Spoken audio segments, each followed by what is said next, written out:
G'day everyone, it's Michael coming at you from the studio, and in this video I'm going to show you how to go from this to this.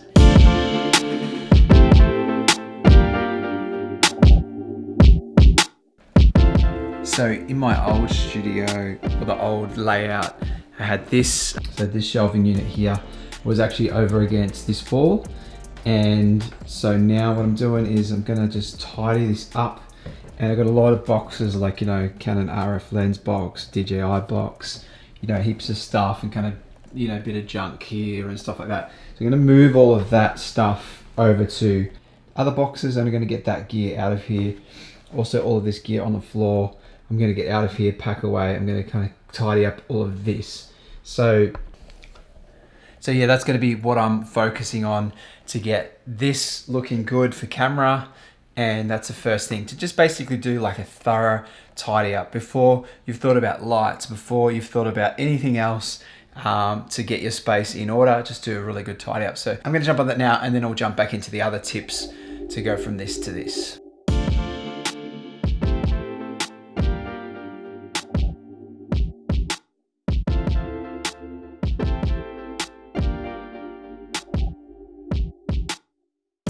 Hours later. All right, so step one, the tidy up, everything is done. I haven't actually done this yet, but that's not in shot, so I'm pretty happy with how it all looks. So step two is going to be lighting. So let's go and shape the light for this setup. So firstly, I'm going to turn off my main light, and this here is just my computer screen. So I'm going to make my computer screen darker because currently it's got like a my email's open, so I'm just going to close all that down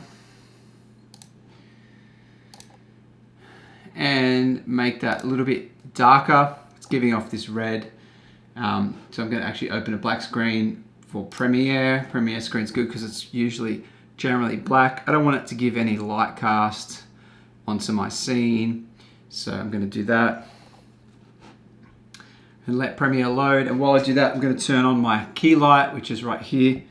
So I'm going to throw that on, and you'll see the scene begins to take shape as I begin to add in these lighting elements. So key light coming at you, that's my key. And yeah, I think I'm still pretty much in range with my focus, and histogram is good. I'm shooting in C-Log 3 for this, so everything looks good. Premiere Pro window open, not casting any light. I've got my key light on, so I think this is all looking great. And now I want to kind of shape this scene with some more lighting. So number 3 is going to be my additional lighting, accent lighting, practical lighting. I'm going to add a few little accents in the form of Aputure B7C, which is in this bulb here. So I'm going to turn that on. So that's going to shape the light for me a little bit, give me a little bit of color. Then I'm also going to add right here the Aputure MC. So I'm just going to add that here to accent. And I'll intensify that a little bit. Something like that. So I'm kind of adding this accent into the scene, you know, to give me this kind of is going to be lit and this is going to be lit. Now I could do a teal and orange. I could switch it all around and make it all different. But I'm going to jump into the SoundStripe app on my phone and just tweak it. Yeah, tweak it for you. So I'm opening now my SoundStripe app, and it looks like I've got a scene with both fixtures now set. So I'm showing both the fixtures, I don't know if you can see that. But it's showing now both the fixtures here in the SoundStripe app. So now I'm going to adjust them together. So now I can up the intensity of them together. And I'm going to set the color of them together as well. I'm going to go the Aputure MC. I'm going to turn the intensity of that up to kind of match my other light as well. So now I've turned the intensity of that up. So back to fixtures and lowering them both down a little bit.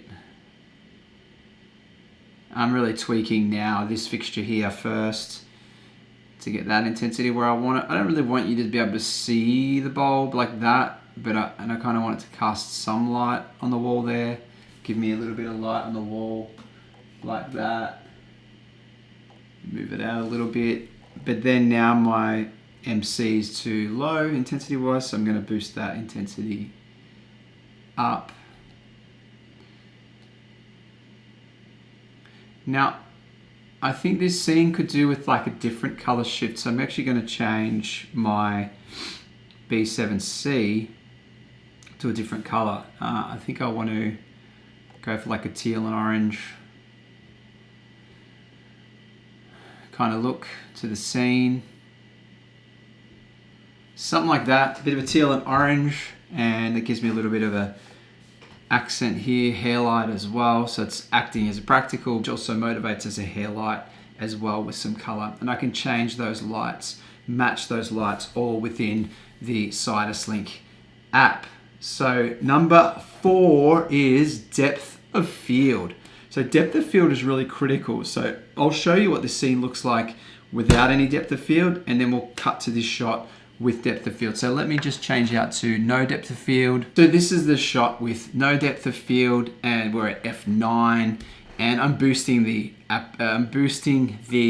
ISO super hard because I need to get the exposure to match. So I'm really hammering the ISO, which means there'll be a grainy kind of look to the image. But look at the depth of field. You can see everything, nothing's compressed. My face, even though it's face detecting on me, sort of everything's in focus. It just doesn't give you that nice vibe, the nice look that you want on a piece of camera like this, on a kind of YouTube scene. Now, you might want to see some of these items, like I've got some lenses up there and some boxes and my Mavic and a couple of other things. So you want to see that still, but what's better is if you have this a little bit closer then and still have the depth of field crushed down so that you get that really nice depth of field. So let's revert back to the good depth of field for this shot, and then we'll continue on to 0.5 to close out this video. So we're back to the 1.4 depth of field here, and this is really what you want. This is really what you want to go for. So that everything else is kind of more of a subtlety in the room. And actually I just noticed that shadow behind there. See that shadow? See the shadow of this light here? So I don't know, I could probably get rid of that. I think that's being cast by the key light, or maybe, yeah, maybe that's being cast by this practical. So let me see if I can eliminate that. There we go. I just turned the practical around a little bit to eliminate that. I wonder if it's still giving off much light. Let's have a look. Yeah, okay.